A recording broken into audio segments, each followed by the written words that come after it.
Fala minhas amigas, fala meus amigos, tudo jóia? Eu sou Saulo Novaes, um curioso, e sejam todas bem-vindas, sejam todos bem-vindos ao meu, ao seu, ao nosso Papo no Auge, um podcast voltado à troca de ideias, sem censura, sem preconceitos, gerando pra você conteúdo muito inteligente, por essas ondas sonoras, sempre um especialista por episódio, muita informação, muito conhecimento sendo gerado, de modo a amplificar a voz da ciência, a voz da educação, a voz docente. Eis o nosso propósito, vamos pro auge na sua sexta temporada.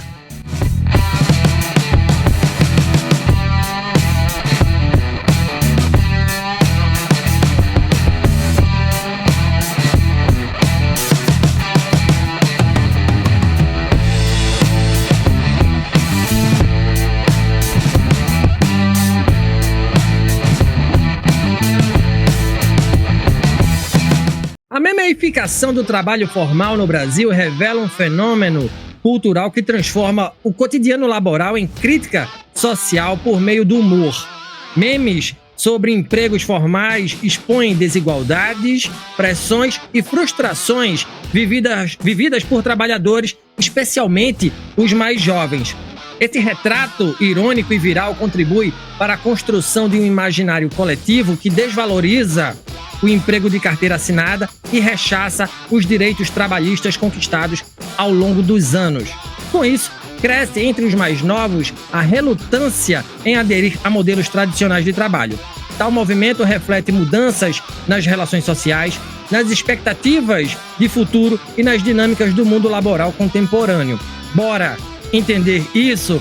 Quem está aqui conosco é a doutora Jéssica Mateus, pesquisadora de pós-doutorado da Escola de Geografia da University College Dublin. Ela é cientista social de dados no projeto Work Politics SBIP, acho que não falei errado, né, doutora? Financiado pelo Conselho de Pesquisa Europeu, o ERC, integrante do UCD Deep Lab. É doutora em Sociologia Política pela Universidade Estadual do Norte Fluminense. Doutora Jéssica, muito obrigado aqui por estar no Papo no Auge, satisfação tê-la aqui conosco, né? Depois de idas e vindas, enfim, estamos aqui, tava louco para lhe ouvir. Olha, de imediato, eu já lhe pergunto, tá? Pergunta de praxe aqui para os nossos convidados e convidadas. O que você está estudando neste momento aí em Dublin, na Irlanda? Por que o seu interesse pelo mundo do trabalho? Bem-vinda, doutora Jéssica. Muito obrigada. Obrigada pelo convite. Eu acho muito importante esse trabalho de divulgação científica, trazer para a sociedade o que está sendo discutido na universidade. E te parabenizar por esse trabalho, que é muito legal. O que eu estou fazendo aqui, basicamente, eu estou como pesquisadora de pós-doutorado, né, na UCD. Eu estou trabalhando nesse projeto que é Work Politics BIP, que é Brasil, Índia e Filipinas. É um projeto que busca compreender esse novo mundo do trabalho, né? O trabalho digital e a relação que isso tem com ideologias políticas. A minha área de formação, na qual eu tenho doutorado, é Sociologia Política, mas como eu sempre trabalhei com esses métodos quantitativos, o que eu faço aqui hoje é trabalhar majoritariamente como cientista de dados, né, do projeto, fazendo acompanhamento de mídias digitais, como Instagram, TikTok, redes sociais em geral, mapear os atores do empreendedorismo digital nessas redes e fazer o levantamento e análise do que tem sido discutido sobre empreendedorismo, sobre trabalho e quais são as ligações políticas disso, né? E eu não estou sozinha trabalhando nessa empreitada, eu estou com um time muito competente, muito legal, coordenado pela grande professora Rosana Pinheiro Machado, e a gente tem cientistas políticos, tem antropólogos, eu sou socióloga e cientista de dados ao mesmo tempo, a gente tem abordagem múltipla, né? O pessoal da etnografia vai para campo, conversa com as pessoas, com os trabalhadores, com os empreendedores para ouvir a opinião, e eu analiso as narrativas mais no quesito online, né? Fazendo um trabalho de etnografia digital também. Então, explicando um pouquinho melhor esse projeto, o que a gente vê é que a gente vive um processo, né, de plataformização do trabalho, que boa parte dos trabalhadores eles atuam a partir das plataformas digitais. E mesmo quem não usa essas plataformas como meio principal de trabalho, eles acabam fazendo a divulgação do trabalho por lá. E aqui a gente fala de plataformas digitais como aplicativos, né, que as pessoas oferecem serviços de entrega de comida, de transporte, ofertas de serviço em geral, e também pessoas que usam as redes sociais para poder vender ou oferecer seus serviços. E aí nas redes sociais, né, principalmente no Brasil, o Instagram, que ele é muito utilizado para o trabalho online, existe um mundo do marketing digital, né, que é um ecossistema que a gente tem vários coaches e influencers que têm dezenas de milhares de seguidores. Eles compartilham suas ideias sobre empreendedorismo, eles dão dicas, estimulam as pessoas a passarem a trabalhar nesse formato digital. E aí a problemática é que existe um discurso muito forte nessa rede, né, que vale a pena abandonar as garantias trabalhistas para ser autônomo. Foi assim que a gente acabou chegando na memificação da CLT, né, que é o tema desse podcast, porque foi através do levantamento desses atores do marketing digital e da análise dos discursos deles que foi extremamente comum a gente se deparar com frases, por exemplo, eu te ajudo a largar a CLT, eu te ajudo a fazer dinheiro online, largue a CLT e fature até tantos mil por mês. Veja como eu larguei a CLT para empreender e hoje eu sou CEO de várias empresas. Eu sou dono do meu próprio tempo, seja seu próprio chefe. Então existe esse discurso muito forte, né? E essa rede sustenta que que empreender digitalmente, né, ou investir, fará com que essa pessoa que está assistindo enriqueça, que pelo empreendedorismo você vai ter mais tempo para passar com sua família, você vai ser dono do seu próprio tempo, você vai ter um enriquecimento, ascensão social, melhores condições de vida em geral.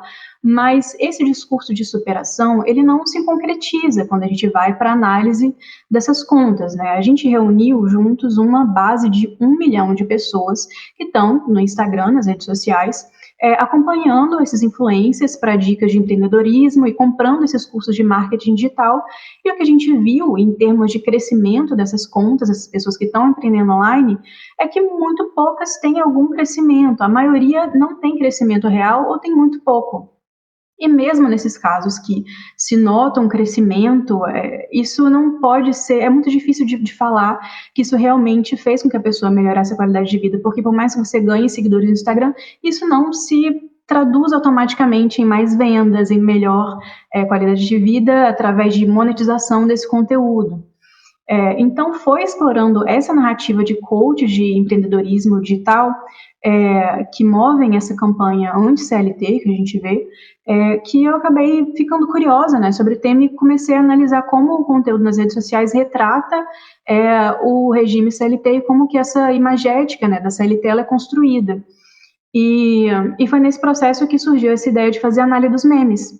Porque quando eu joguei CLT nessa plataforma que o Meta disponibiliza para pesquisadores, a maioria dos conteúdos estava em formato de meme, estava em formato de vídeos de humor falando sobre o cotidiano do CLT.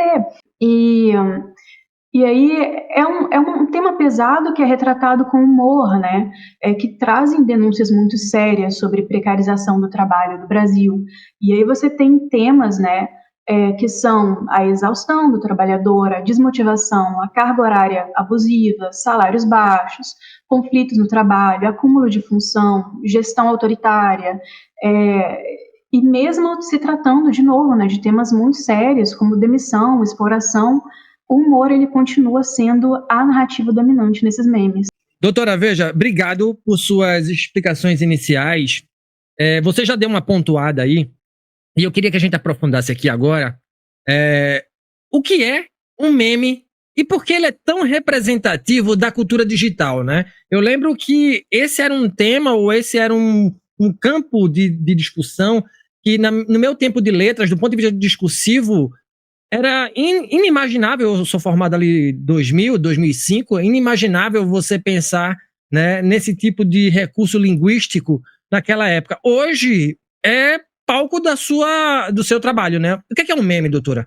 Então, essa discussão ela é muito bacana, né? Porque a gente fala de um meme e as pessoas elas já têm uma noção do que é, porque a gente pensa logo naquela imagem engraçada que viraliza na internet.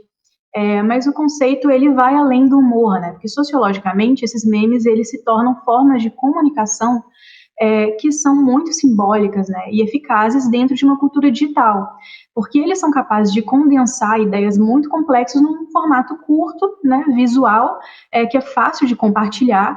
Então, elas são basicamente pílulas culturais que elas circulam em alta velocidade pelas redes. Eu vou dar um exemplo. O meu meme preferido desse trabalho sobre CLT é um que ele tem uma legenda assim: ufa, finalmente domingo, vou poder descansar. E aí, domingo, né? E aí a imagem é um gatinho que tá freneticamente lavando roupa, pendurando roupa no varal, passando aspirador na casa, tudo numa correria. E aí você olha essa legenda, olha esse vídeo, e aí você já pensa, meu Deus, é a minha vida sendo retratada aqui. E as pessoas se relacionam, elas se veem naquilo. E é por isso que o meme ele é tão viralizável, porque isso desperta dentro da pessoa de uma maneira muito fácil, muito eficiente, um sentimento que ela está se conectando com aquilo ali. Então, não precisou de um textão explicando que a jornada de trabalho é abusiva, não precisou trazer um artigo jurídico explicando que a legislação trabalhista permite jornada de 6 dias de trabalho para um descanso, e que às vezes esse descanso nem acontece, porque olha só, por um lado, você tem formas diferentes, né, de comunicar a mesma ideia. Por um lado, eu posso falar assim, olha, a consolidação das leis do trabalho em seu formato atual permite jornadas de até 6 dias consecutivos, apenas um dia de descanso semanal. Na prática, esse modelo compromete o direito a repouso, pois um único dia livre é frequentemente destinado a tarefas domésticas, configurando uma sobrecarga que torna a jornada, embora legal, potencialmente abusiva. Ou eu posso colocar um meme de gatinho, entende? Então é muito mais fácil a compreensão. E assim, eu não estou fazendo um julgamento que é mais favorável, porque realmente tem coisas que a gente precisa explicar num formato mais longo, mas numa linguagem que é facilmente propagada na internet, e essa é a importância do meme, né? E ele vai além do humor. São formas que... É uma forma que pode comunicar crítica, mas o meme ele é mais eficaz nas redes sociais, né? Porque você tem informação, enquanto a pessoa está rolando o feed, que é mais visual e aí é mais bem sucedida e rápida. Os memes, eles conseguem, assim, comunicar opiniões, sentimentos que são coletivos e até críticas políticas, assim, em uma forma muito pequena, né, em uma frase, às vezes. Então, do ponto de vista sociológico e político, esses memes, eles viraram ferramentas muito poderosas de comunicação, porque eles não só são humor, né, eles mobilizam, eles provocam, eles desafiam o que está posto, né. Se você pegar um período de eleição, por exemplo, esses memes, eles podem reforçar identidades políticas, porque eles vão criando alianças simbólicas, né. São uma forma de discurso público que é bem eficaz, assim, mas eles também têm um lado perigoso, porque você pode utilizar meme para aprofundar a polarização, criar bolhas, alimentar a desinformação, porque eles funcionam como bandeiras simbólicas, você se identifica com o que está ali. Então você se relaciona com aquele meme, ou então você usa o meme para poder identificar o grupo oposto a você. Então ele vai muito além do humor, né? É uma linguagem de cultura digital. E aí, quando a gente traz, né, para esse cenário do CLT, você vê o brasileiro fazendo memes e ele está, de uma certa forma, rindo da própria desgraça, mas não é só isso. É um diagnóstico social de um problema real que está sendo exposto e compartilhado. Por isso que é tão popular, porque ele é muito compartilhado, as pessoas se identificam com aquilo. Então, quando você fala a CLT não tem um dia de paz, ele meio que vira um slogan, né, de uma geração que está cansada. Então, essas críticas, né, elas são muito legítimas, mas aí tem a questão também que, embora sejam legítimas, essas críticas acabam construindo uma imagem da CLT e construindo, se conectando, né, com narrativas que são promovidas por esses influenciadores digitais, que eles lucram com o descontentamento com o trabalho formal, porque quanto mais insatisfeito com o trabalho formal, mais propenso essa pessoa está, né, a comprar esse curso e esse discurso de como trabalhar por conta própria.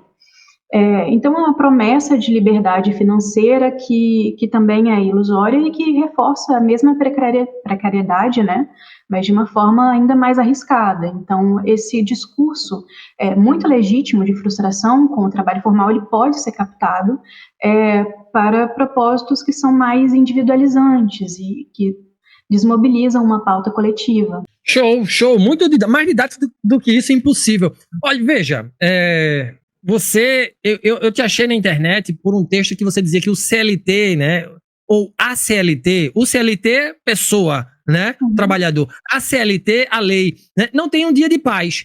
Tá? E aí eu queria que você explicasse por que a lei não tem um dia de paz, por que a gente está presenciando hoje essa ojeriza generalizada, né, sobretudo por parte dos jovens, pelo trabalho de carteira assinada, algo que antes, na minha época, por exemplo, era buscado quase como um cálice sagrado. Por que o brasileiro ri dessa desgraça toda que é o trabalhar atualmente? Até que ponto os memes sobre trabalho formal são reflexos autênticos das condições laborais ou apenas reforços de uma cultura de desvalorização do esforço coletivo, hein? Olha, então, essas narrativas, né, eles retratam o conteúdo formal de uma forma muito negativa, né, mostrando exaustão, mostrando desvalorização, mostrando o conflito com chefes, sobrecarga, falta de tempo para viver, e isso é muito legítimo. Isso de fato é legítimo, porque as pessoas estão falando uma coisa que acontece no cotidiano delas. O que esse trabalho que eu tenho feito de analisar essa cultura digital mostrou é que a partir de 2024, né, foi atribuída uma nova estética à CLT, que são vídeos que foram, muitos deles filmados em transporte público e construíram uma imagem forte, né, do que significa ser CLT, que você tem, inclusive, várias matérias jornalísticas que foram tratadas, né, essa imagem, que são ônibus lotados, passageiros que estão visivelmente exaustos, briga por assento, pessoas se deslocando para o trabalho no sol, na chuva. E isso reforçou bastante uma narrativa de sofrimento na rotina dos trabalhadores. E aí você tinha, dentre essas postagens muito populares, que alcançam milhares de pessoas, milhões de pessoas, também tinha algumas matérias jornalísticas, né, que sumarizavam, né, o que a população estava dizendo. Manchetes como: o vagão inteiro comemora após fim de briga por assento no metrô. O CLT não tem um dia de paz. A vida de CLT não está fácil para ninguém. Então, são vídeos que usaram do humor e do conflito para retratar até o trajeto, até o trabalho, destacando assim, esse cansaço, essa bagunça, o caos que às vezes, você está num transporte público numa grande cidade. E eles viralizaram justamente por falar dessa maneira cômica, né, mais real, sobre um sofrimento coletivo, que milhões de pessoas se identificam com isso. Então, por isso, né, a questão do meme viraliza porque comunica e conecta. E antes disso, né, em 2023, a gente tem essa maior tração desses conteúdos de humor, né? São memes que, entre os principais temas que eu identifiquei, eles mostram conflitos no ambiente de trabalho também, gente comparando a empresa a um manicômio, hierarquias rígidas, ambientes tóxicos, pressão intensa, crise de saúde mental. E isso eu conecto também, principalmente a partir de 2022, que foi quando começaram a surgir mais hashtags CLT, a volta ao retorno presencial depois da pandemia, porque foi a volta a uma estrutura mais rígida de trabalho, depois de um período de flexibilidade para algumas pessoas. A pandemia ela teve um papel importante de discutir também a crise atual de saúde mental no trabalho no Brasil. E com o avanço, né, desse processo de uberização também, as pessoas ficaram com bastante instabilidade financeira e veio também esgotamento emocional. Então, um dos motivos que as pesquisas indicam, né, que causam essa epidemia silenciosa de transtornos relacionados ao trabalho, são condições, justamente essas condições precárias, né, que são retratadas nesses memes: cargas excessivas, metas inatingíveis, salário baixo, assédio moral, insegurança profissional. Então, por causa disso, né, por causa dessa grande tração que essa imagem se deu na internet, a CLT ela passou a ser cada vez mais associada a um modelo de trabalho rígido, hierárquico e com pouca compensação. E sim, existe uma precarização real e as reclamações são legítimas. Mas uma coisa que eu acho muito importante de ser esclarecida aqui é o que se entende por CLT. Porque a CLT, no sentido original dela, é a consolidação das leis do trabalho, que foi criada em 1943, e ela tem o objetivo justamente proteger os trabalhadores de precariedade. E aí ela estabelece, né, direitos fundamentais que ainda hoje são pilares da proteção trabalhista do Brasil, que são importantes. Mas a CLT, embora ela seja uma estrutura legal, que ela regula o trabalho formal, ela não define salários, ela estipula o salário mínimo permitido. Mas o que tem se associado à CLT no imaginário popular são os empregos marcados por exaustão, por baixa remuneração e por qualidade de vida, por baixa qualidade de vida. Isso acontece porque na prática essa é a realidade mais comum. Entende? Então existem essas duas visões da CLT. Tem a CLT de fato e tem o trabalho precário que foi relacionado ao que se chama hoje da CLT. E aí eu trouxe alguns dados, né, que mais de 60% dos trabalhadores formais, eles seguem a escala 6x1, que são 6 dias de trabalho para apenas um dia de descanso, de fato, e a maioria esmagadora desses trabalhadores da 6x1, eles recebem até 2 salários mínimos. Então, o que isso quer dizer? Que a maioria dos trabalhadores está sendo contratada no regime formal para trabalhar o máximo que a lei permite, recebendo o mínimo que a lei permite. Então, por isso eu acho fundamental distinguir, né, o que é a CLT como conjunto de leis que garantem os direitos e o que é um modelo de trabalho precarizado, baseado na escala 6x1, com baixa remuneração, com esgotamento e falta de vida pessoal, né, caracterizado pela falta de tempo para viver, de fato, porque você passa o seu tempo todo no trabalho.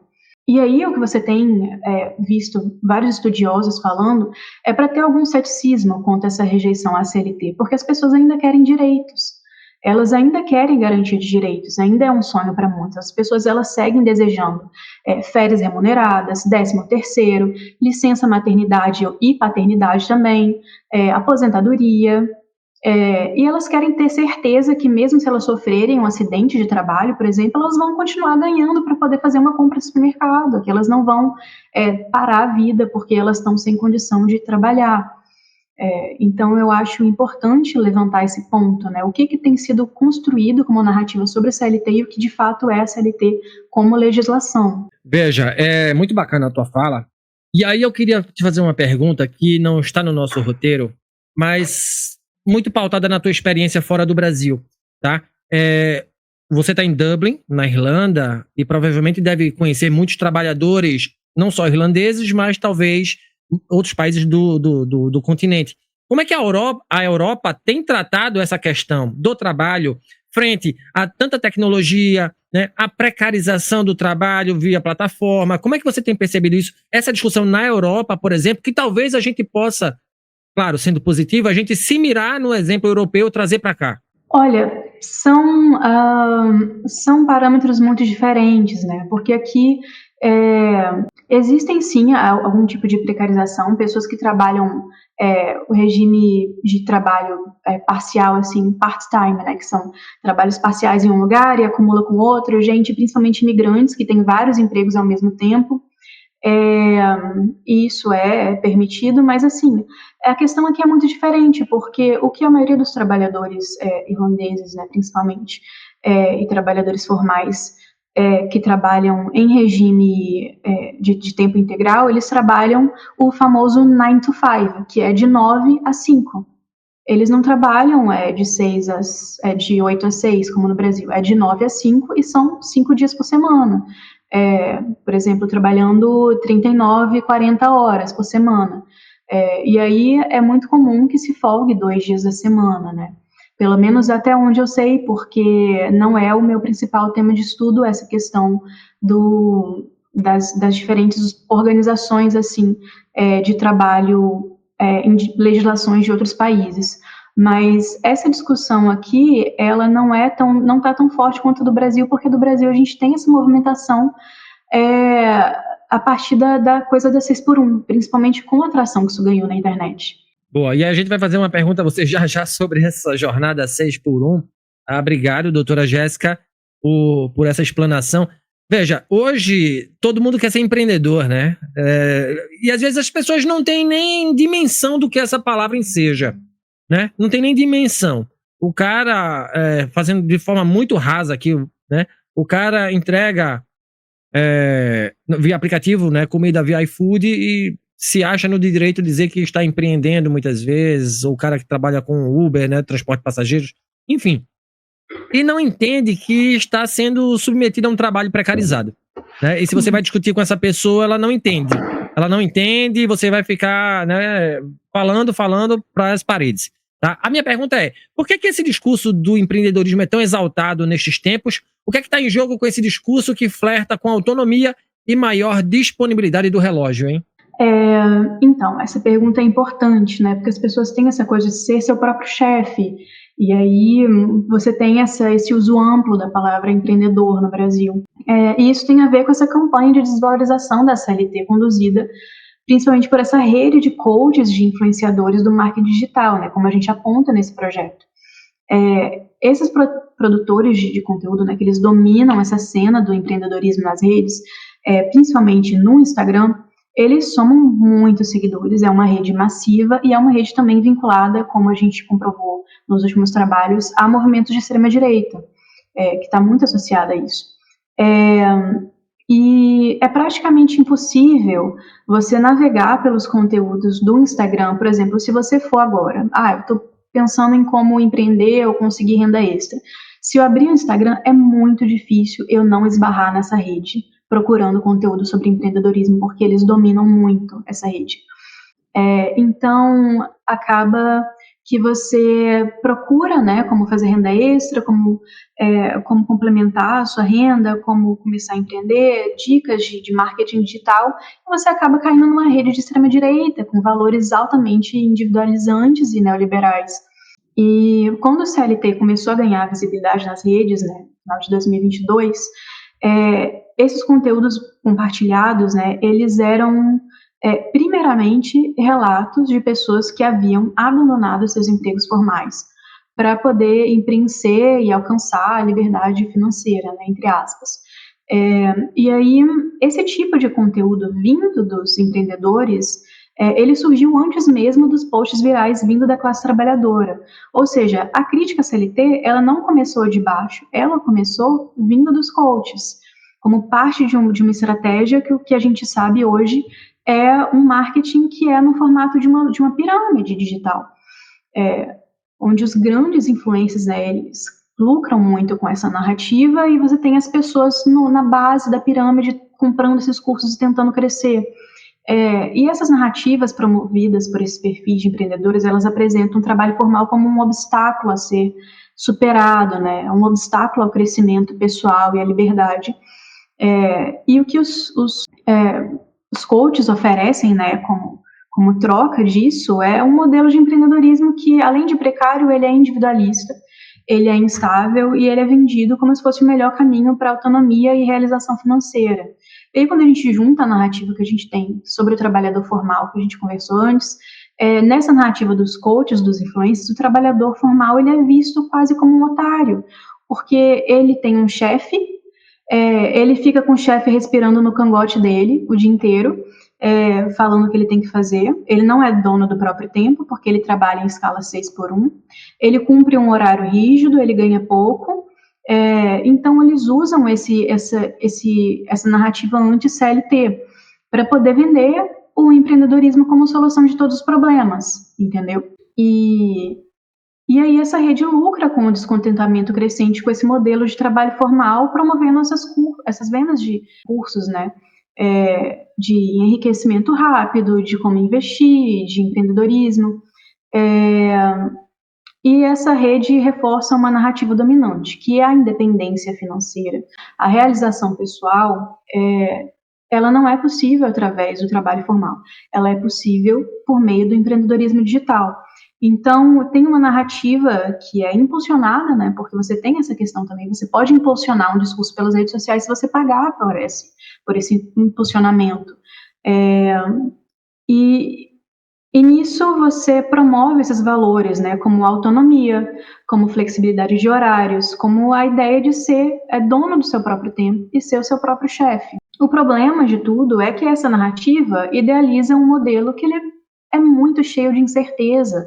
Ele é individualizante e ele ignora riscos reais, porque imagina, se todo mundo que comprasse um curso de como empreender desse super certo como empreendedor, né? Não é bem assim que a gente vê na vida real, né? Como a gente fez análise de crescimento, são muito poucas contas que realmente cresciam.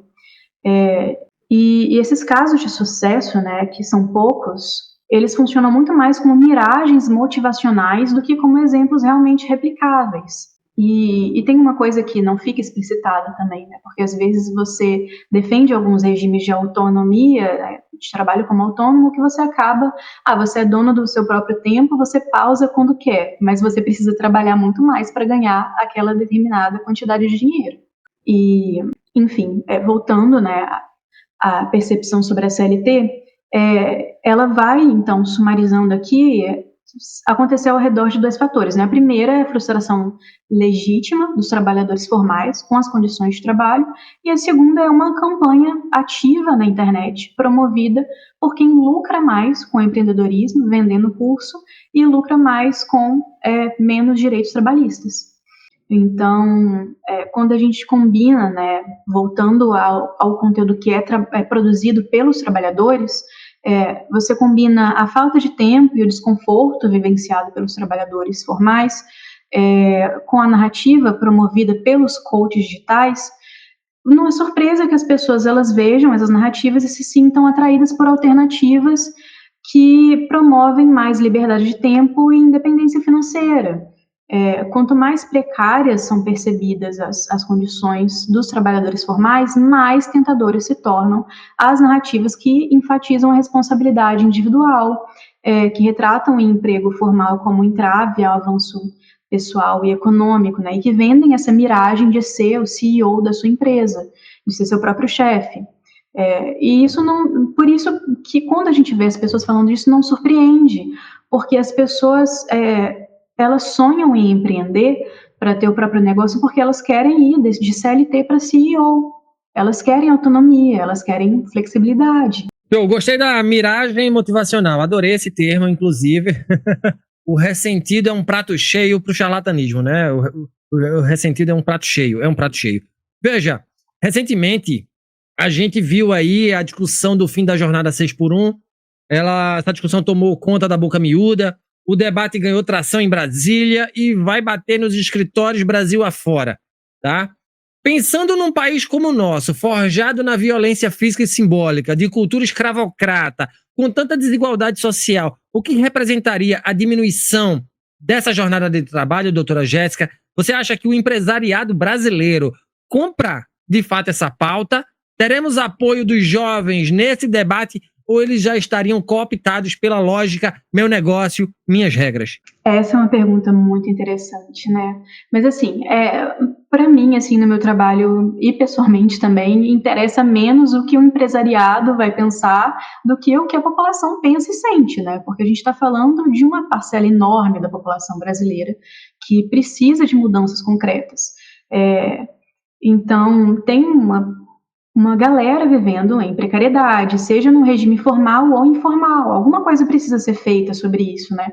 Então, esse é um momento crucial, né? Porque a gente tem uma discussão sobre o trabalho que está sendo movimentada, e é preciso aproveitar essa mobilização popular para poder movimentar as pautas em benefício da maioria. Então, é isso, a gente vive numa democracia, né? A gente tem que ouvir as pessoas que estão precisando. A maioria da população, ela está extravasando uma frustração bem grande através disso que a gente está debatendo. E você mencionou que o país ele foi forjado numa cultura de violência física, simbólica, né? Que tem uma cultura escravocrata, e isso é crucial, isso é um ponto muito importante. Porque isso também se relaciona com o discurso das pessoas quererem ser o seu próprio patrão. Porque, historicamente, a sociedade brasileira ela foi marcada por exploração, por subordinação, por humilhação das classes mais baixas, né? E aqui eu vou citar a Rosana Pinheiro Machado, no trabalho dela com a Inaira Neves, que elas falam que quando as pessoas expressam o direito de ser seu próprio chefe, o desejo maior por detrás disso não é ser o seu próprio chefe, o desejo é não ter um chefe, porque está relacionado com essa cultura de humilhação e de subordinação. Então é um grito de insubordinação por parte da classe trabalhadora. E isso se confirma, né, na análise dos posts mais vistos do Instagram, porque a gente vê, né, nesses posts que os trabalhadores eles denunciam também abusos de autoridade nos ambientes trabalhistas. E Alguma dessas coisas que são denunciadas, né, são acúmulo de funções, desrespeito a funcionário. E tem um vídeo que ficou muito viral, que era sobre um funcionário, ele estava se filmando, tentando almoçar, e no fundo a chefe dele reclamando que ele estava almoçando no horário de almoço, porque ela tinha marcado uma reunião no horário de almoço, e parecia ser uma prática recorrente, né? E ele estava tentando usar o horário que é garantido por lei para almoçar, em vez de fazer reunião. E isso viralizou, assim, e foi muito forte a reação dos trabalhadores, né? Indignação em cima disso. E sobre a ideia das pessoas sendo cooptadas pela lógica do empreendedorismo, é importante considerar o seguinte também, né? Porque o empreendedorismo ele tem ganhado adesão, porque o trabalhador formal que recebe um salário mínimo, ele tem vivido de uma forma que está ficando precarizada, vivendo sem descanso, e às vezes é difícil você sustentar uma família em cima de um salário mínimo. Agora, optar pelo empreendedorismo, né, eu duvido, eu sou muito cética quanto a isso, se as pessoas estariam abrindo mão dos benefícios trabalhistas para trabalhar por conta própria se os empregos formais oferecessem trabalhos mais dignos, condições que permitissem viver a vida e não apenas sobreviver, né, você realmente ter tempo para viver a sua vida. Então, a própria formulação da pergunta, se você prefere ser CLT ou autônomo, ela não leva em consideração o formato dessa CLT, né, o formato desse trabalho formal. É o CLT da escala 6x1 ou é direitos trabalhistas com um formato mais digno? Então, para mim, a diminuição da jornada de trabalho é um dos temas mais urgentes do país. É uma pauta que unifica uma parcela gigantesca da população e que, finalmente, depois de muito tempo, ganhou visibilidade, né? E quando a gente, de novo, voltando, né, para o que está sendo dito nas redes sociais, porque a maioria dessas postagens, mesmo de influenciadores promovendo o empreendedorismo, tanto quanto de trabalhadores desabafando sobre CLT, tem em comum o tempo. É o tempo. Nos conteúdos dos empreendedores, a principal promessa é ter controle sobre o seu próprio tempo. E nos posts da população sobre CLT, a maior queixa é não ter tempo suficiente. E aí, uma questão muito importante é a questão das mulheres, porque esse déficit de tempo é ainda mais severo quando você é mulher, porque o trabalho doméstico ainda na sociedade brasileira é amplamente visto como uma responsabilidade feminina. E aí, como é que essa conta não fecha, né? Como é que você vai ter uma jornada 6x1, uma jornada formal de trabalho, e você tem que cuidar da casa, cuidar dos filhos. Nessa jornada, você tem um dia de folga que é usado para poder fazer tarefas domésticas que não são remuneradas. E esse desequilíbrio, né, ele torna o trabalho formal muito difícil quando você é mulher, porque isso contribui, né, para a menor participação das mulheres no mercado formal, porque você tem muitas mães solos no Brasil, né? Trazendo um dado aqui, o Brasil tem mais de 11 milhões de mães solo, você tem uma porcentagem muito grande dos lares que são chefiados por mulheres, que estão nessa situação, e essas mães, né, elas acabam recorrendo a empregos informais, justamente porque o emprego formal dentro desse tempo rígido de trabalho não vai dar para conciliar o trabalho com todos os outros afazeres, com essa jornada dupla de trabalho. Então, elas recorrem a empregos informais, 1, 2, 3 empregos informais, que vão se somando ali para poder contribuir e completar a renda da casa. E também tem a questão que muitos empregadores eles evitam contratar mulheres que têm filhos, né? É uma questão que surge na entrevista de emprego e que não é perguntada para os homens, por exemplo. E por isso, né, muitos desses cursos dos empreendedores, eles miram em mulheres, eles têm as mulheres como público-alvos, porque eles sabem que para a mulher é mais difícil você ter um emprego formal. Então, essa coisa da renda extra, os cursos de empreendedorismo digital, de renda extra, às vezes são direcionados especificamente para as mulheres. Então, a falta de flexibilidade nos horários e a escassez de tempo, elas são elementos centrais dessas narrativas online, né? Existe um tempo necessário que é de manutenção da vida e que o dia que você folga acaba sendo todo dedicado a ele, a tarefas domésticas. Agora, sobre os jovens e a chamada geração Z, Depois que eu publiquei esse texto sobre memificação da CLT, estão me perguntando muito sobre como é que os jovens têm visto isso, né? E saiu uma pesquisa agora, e depois eu posso compartilhar os links, né, com você, das referências de tudo que eu estou usando, que as pesquisas mostraram que o número de brasileiros que valorizam a CLT, mesmo sendo com salário menor, caiu de 77% para 67% em 2022, desde 2022. E a preferência por trabalhar por conta própria ainda é maior entre a população mais jovem. Então, entre 16 e 24 anos, quase 70% deles preferem ser autônomos. É um número muito grande, contra só 30% que preferem o trabalho formal. É muito preocupante. E aumentou também o número de pessoas que preferem ganhar mais sem ter registro, do que ter registro e ganhar menos.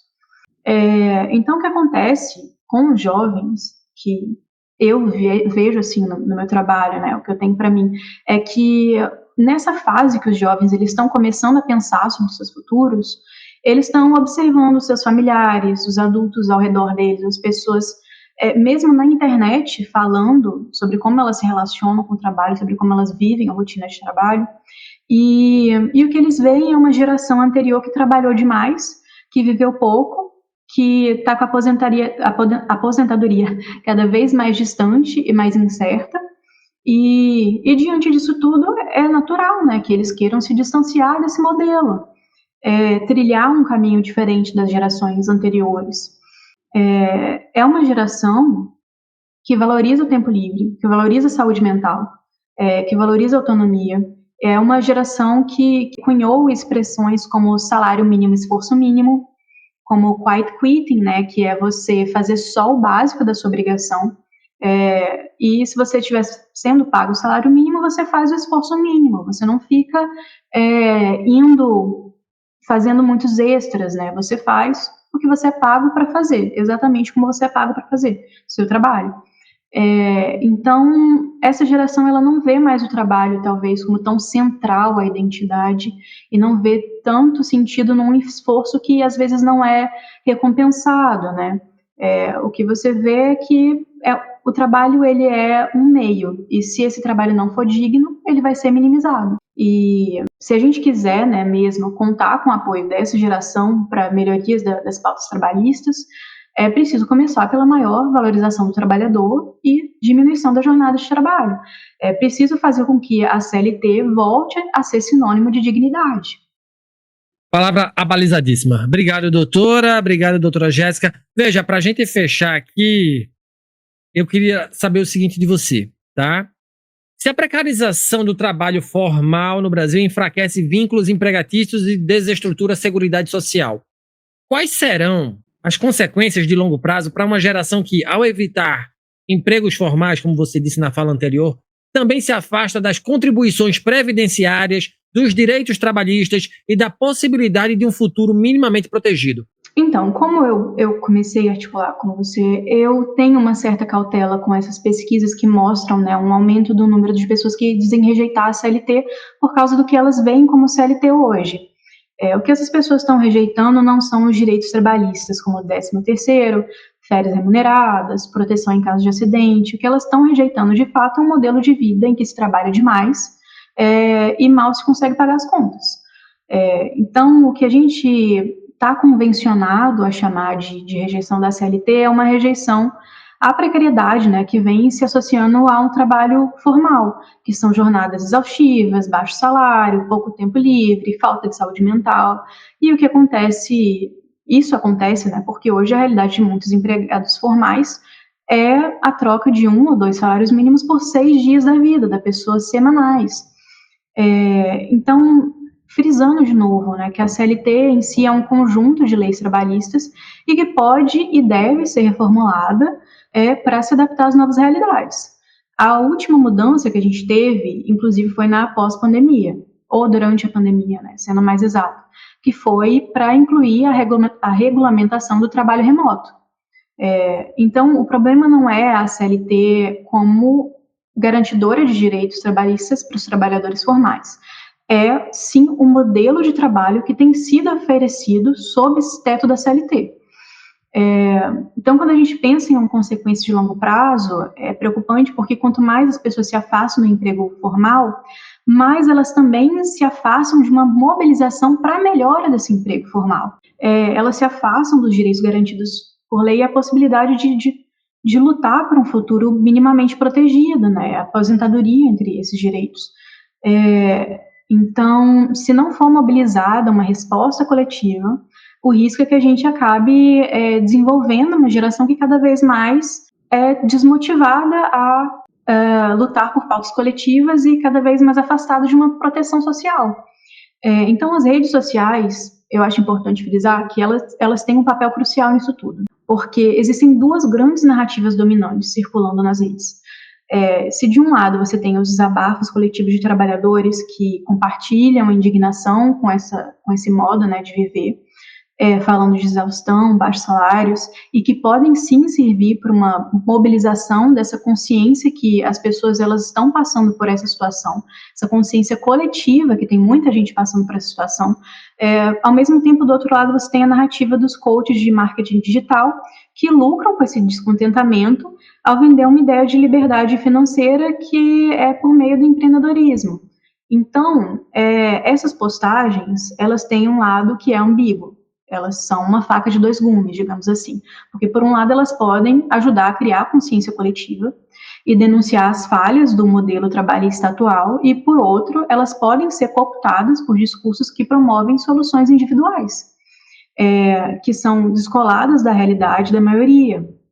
E aí a precariedade, ela deixa de ser combustível, né, para a reivindicação dos direitos coletivos e vira uma justificativa para abandonar de vez o trabalho formal em nome de um empreendedorismo estável, arriscado, sem garantia, sem proteção, que deixa os trabalhadores ainda mais vulneráveis.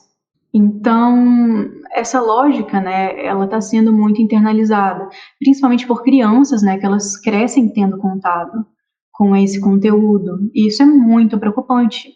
Tem um vídeo entre esses virais que teve muitas visualizações, que mostrava uma menina brincando de estátua.